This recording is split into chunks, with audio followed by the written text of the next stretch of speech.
अस्सलाम वालेकुम नाज़रीन। जानदार खुराक के लिए एक दूसरे पर मुनहसर करते हैं। इन जानदारों में कुछ ऐसे जानदार होते हैं जो सिर्फ गोश्त खोर होते हैं और खुराक के लिए दूसरे जानदारों का शिकार करते हैं। क्या आपने कभी सोचा कि अगर आप किसी जानदार की खुराक बने? आज इस वीडियो में हम जानेंगे कि क्या हो अगर आप दुनिया के सबसे बड़े सांप एनाकोंडा की खुराक बन जाएं। वीडियो शुरू करने से पहले बराए करम सब्सक्राइब कीजिए और घंटी के बटन को दबा दीजिए ताकि हमारी हर आने वाली वीडियो आप तक पहुंच सके। एनाकोंडा, जो दुनिया के सबसे बड़े सांप के नाम से भी पुकारे जाते हैं, जो ज़्यादातर अमेज़न के जंगलात में पाए जाते हैं, इनकी खुराक में काफ़ी बड़े बड़े जानदार जैसा कि हरन, बकरियां और यहाँ तक कि मगरमच्छ भी शामिल हैं। क्या हो अगर यही एनाकोंडा आपको खाने की कोशिश कर ले? क्या एनाकोंडा इंसान को निगल सकता है? आपको इस सांप के जिस्म में कितनी देर लगेगी?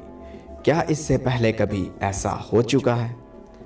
आपको इस सब के सवालात के जवाब इस वीडियो में मिलेंगे।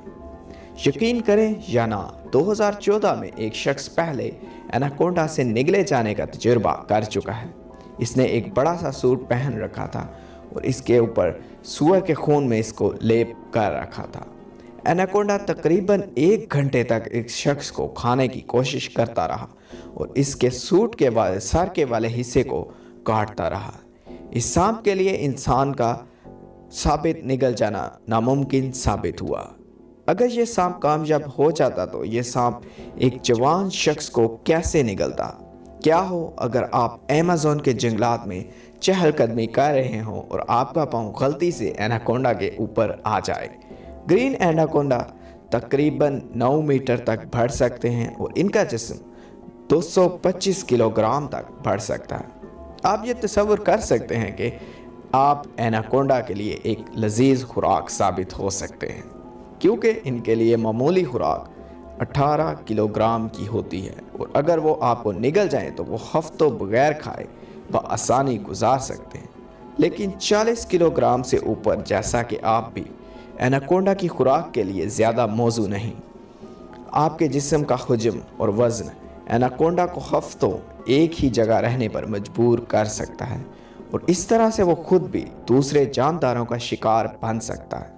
लेकिन फ़र्ज़ करें कि अगर ये सांप फिर भी आपका खाना चाहता है तो फिर क्या होगा? आपको निकलने से पहले एनाकोंडा आपको जान से मार देगा। एनाकोंडा, जो कि एक भारी भरकम और लंबी जिसामत का हामिल होता है, ये अपने शिकार को इसके इर्द गिर्द लपेट कर इस पर 9000 पाउंड का प्रेशर डालकर इसे मौत के घाट में उतार देता है, जो कि आपकी तमाम हड्डियां तोड़ने और सांस बंद करने के लिए काफ़ी होगा। फ़र्ज़ करें कि आप इस सूरत हाल से भी बच निकलते हैं और निगलने के तमाम अमल को देख सकते हैं। एनाकोंडा अपने जबड़े खोलकर आपको साबित ही निगल लेगा। आपको इस बात की फ़िक्र नहीं करनी चाहिए कि वो आपको छोटे छोटे टुकड़ों में तब्दील करेगा, क्योंकि इसके सिर्फ 2 ही दांत होते हैं जो शिकार को पकड़े रखने के लिए इस्तेमाल होते हैं। और एनाकोंडा दूसरे सांपों की तरह जहरीला भी नहीं होता, तो ये आपको मारेगा नहीं और ना ही मफलूज करेगा। लेकिन एक चीज़ जो आपको इसके मुंह में परेशान करेगी वो बहुत ज़्यादा लौद, जो कि आपको नम रखने के लिए इस्तेमाल होगा और आपको बआसानी निगल ले सकेगा।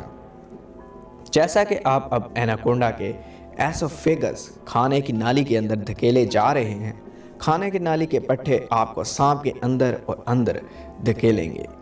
एनाकोंडा में ये भी खासियत है कि वो हरकत करते करते मुड़ सकता है और अपनी पसलियों के ज़रिए आपके जिस्म को मज़ीद तोड़ मड़ोड़ सकता है और आपका अपने मैदे में धकेल सकता है। और अब आप एनाकोंडा के मैदे में मौजूद हैं, लेकिन परेशानी की ज़रूरत नहीं, क्योंकि हम आपको अभी भी ज़िंदा रखने वाले हैं ताकि आप आगे होने वाले मंजर जान सके।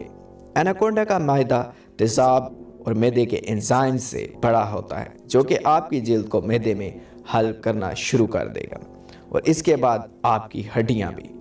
आपको हजम करने में कितनी देर लगेगी? एनाकोंडा एक मगरमच्छ की जिल्द को सिर्फ 3 दिन में हजम कर सकता है और आपको इससे भी बहुत मुख्तसर वक्त लगेगा। आपका जिस्म اور زیادہ ٹوٹتا چلا جائے گا جیسے جیسے آپ اس کی چھوٹی آنت میں دھکیلتے جائیں گے، جو کہ سام کے لبلبے کے اور زیادہ تیز انزائم کی وجہ سے ہوگا۔ آپ کے بال اور ناخن کے علاوہ باقی تمام چیزیں یہیں پر ہضم ہو جائیں گی۔ اگر آپ پھر بھی کسی جادوئی طاقت کی وجہ سے بچ گئے، پھر بھی ابھی آپ کو اس کے فضلے کے ساتھ باہر آنے میں ہفتوں لگ سکتے ہیں۔ اگر آپ کو ویڈیو پسند آئی تو لائک کیجئے، کومنٹ کیجئے اور اپنی فرینڈز اور فیملی کے ساتھ شیئر کیجئے۔ آپ مجھے فیس بک، یوٹیوب، انسٹاگرام اور ٹویٹر پر فالو کر سکتے ہیں۔ میں ہوں فہد مشیر، اور میری آنے والی نئی ویڈیو تک اپنا اور اپنے پیاروں کا بہت بہت خیال رکھیے۔ اللہ نگہبان۔